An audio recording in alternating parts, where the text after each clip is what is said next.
Hi guys, and welcome back to my channel. Today we're making cassava cake. Now this was supposed to be uploaded for Christmas and I didn't get around to editing it, so I'm posting it a little bit late for you all. So we're going to start this recipe. I'm using fresh cassava. You can use frozen cassava if you have that, and we're going to go ahead and cut this up into segments, and then I'll remove that outer thick skin by making one cut and then running my knife under it, and it comes off really easily. I'm just going to set that aside, and once you finish cleaning all of the cassava, you're going to go ahead and grate it on the fine side of your grater, like fine shreds. And next we'll go ahead to flavoring this. So I'm using fresh nutmeg and pumpkin spice. So I'm going to go in with the pumpkin spice. I'm going to go in with some melted butter or margarine, whichever one you want to use. Next I'm going to go in with grated nutmeg, that fresh nutmeg. I always prefer using fresh nutmeg. Now we're going to go in with some vanilla or some mixed essence. I'm going to go in with sugar. Now I'm using white. You can use light brown sugar or dark brown sugar, whichever you prefer. And you can also cut back on the amount of sugar that I used.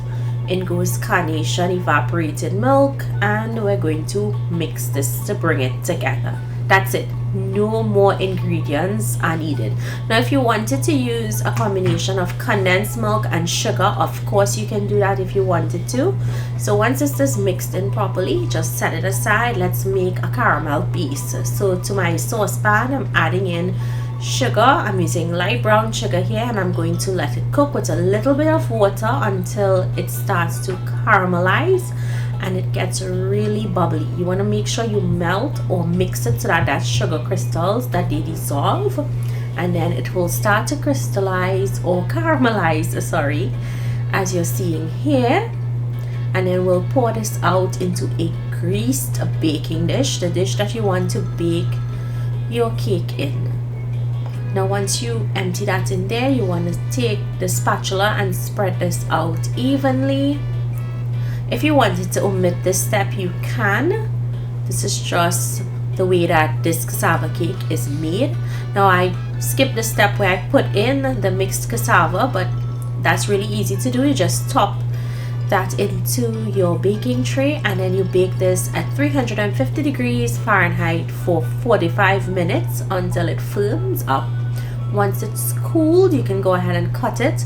You allow it to set up properly before you cut it, otherwise it's going to be really gooey and it will not cut properly.